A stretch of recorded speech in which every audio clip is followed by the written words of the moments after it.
Good morning. Good morning, Miss Amelia. Good morning, Oclef instructor. All right, let me share my screen so we can get started.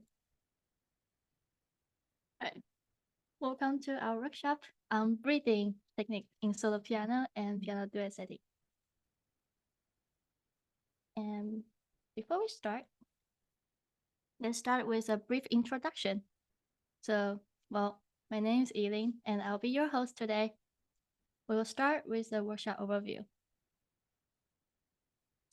So in this workshop, we will review how breathing works in piano duet and piano solo settings. And then we will talk about how to teach our students to do breathing in our playings. So breathing is very important when playing the piano, but sometimes we forget to think about it.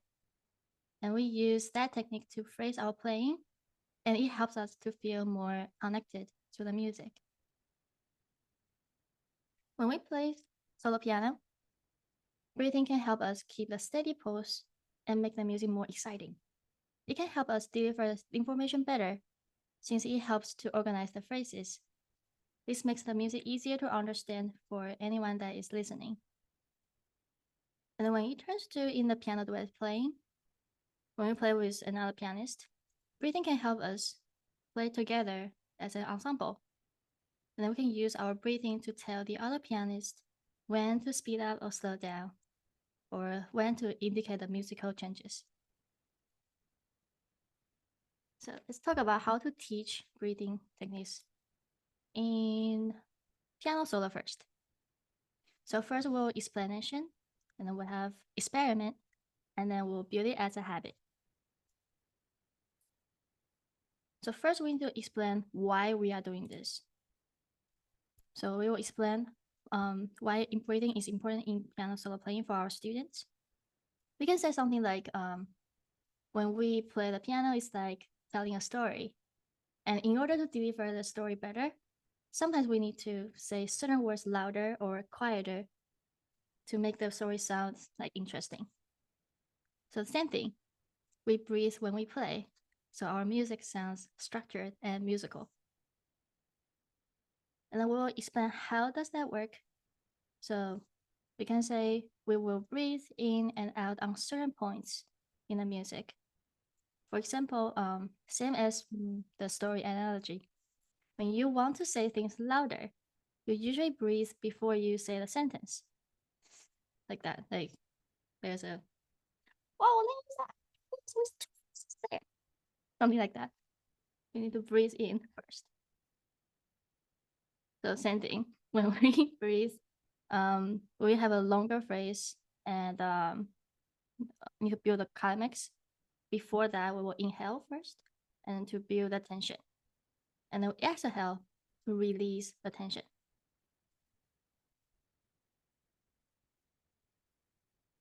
We can also explain some technical terms that associate with breathing techniques, such as breath awareness, breath support, and breath control.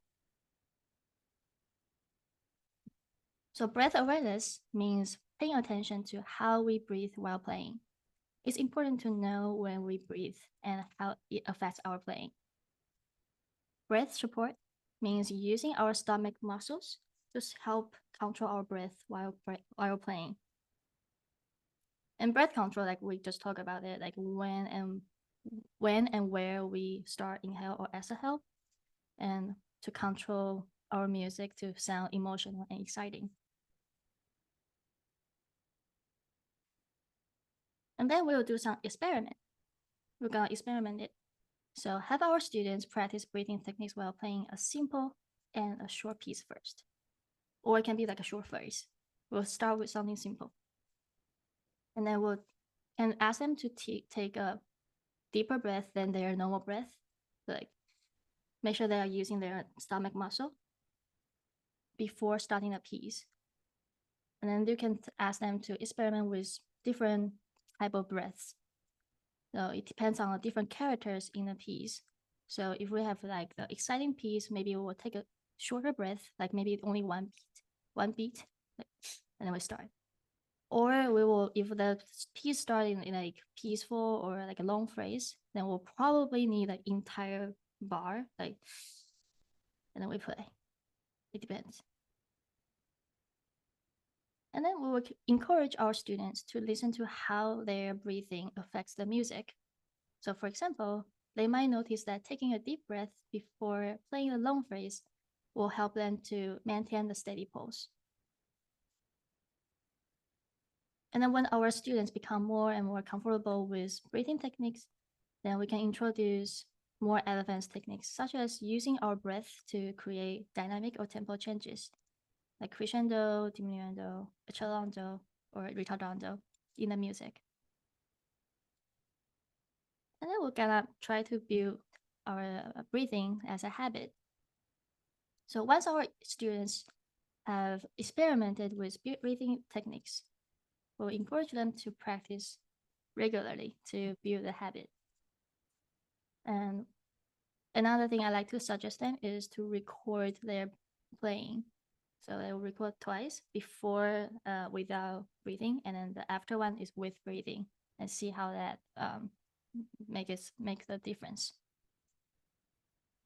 Another thing I like to ask them to do is, like, when we try to correct their mistakes, like, hey, there's an F sharp, hey, there's a B flat, then we ask them to write it down.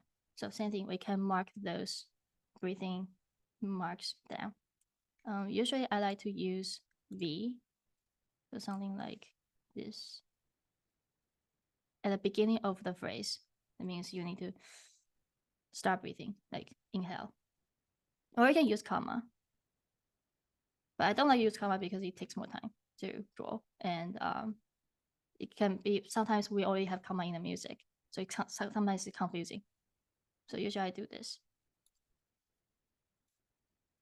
And then the third one is self-evaluation.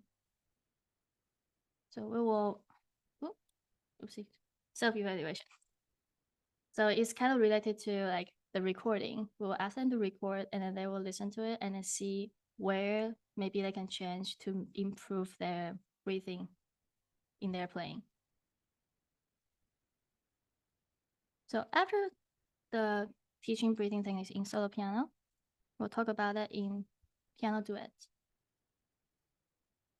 So first we will have call and response breathing, and second we will introduce listening and responding to teach others breathing.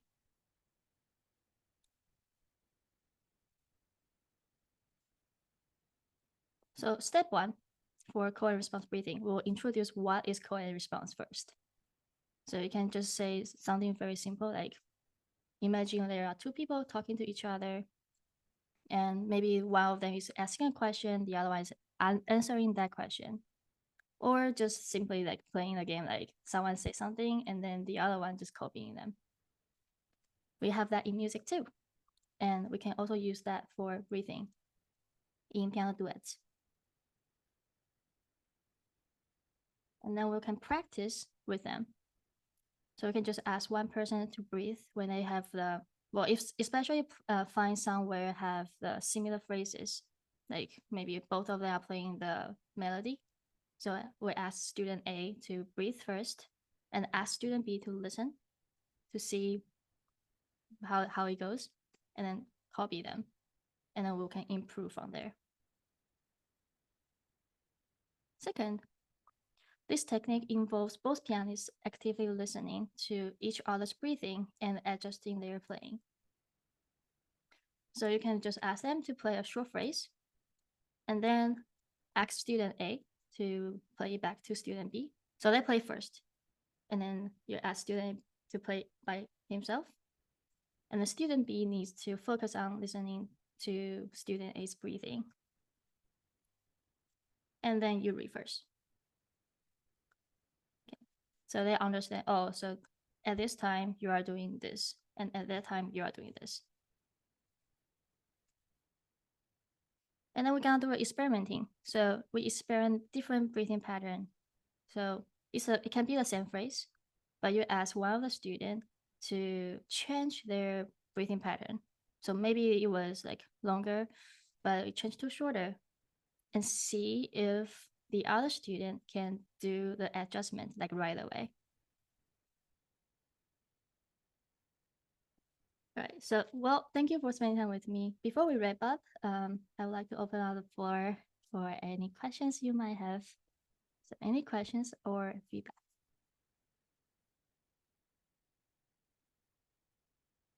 I have a question. Okay. Well, really good presentation. I thought it was super useful. I was curious, like, how early do you introduce breathing techniques like this with your piano students? So I thought about that question after I preparing all of this. And I started questioning myself, when do I introduce this to our students? So since they are doing 100 things at a time, right? They need to focus on the right notes, they need to focus on rhythm, they focus on the syllables, all that. Well, right now, if I just use piano adventures, I start introducing it when they start 3B. So it's just, yeah, and it also depends on their age and depends on their maturity. So some of them might start having a problem. Like, I remember one of my students, like he's trying to play the cadence part in the, I forgot what's that piece. And then he said, I cannot build it like in a, cannot like speed up and do a rubato in a natural way. So I was like, let's try this. Let's inhale and then try to hold your breath until this note. And you start exhale like after this. And that worked. So it depends on, I would say it depends on their age. He is 10. Yeah. And he's doing the beginning of 3B book.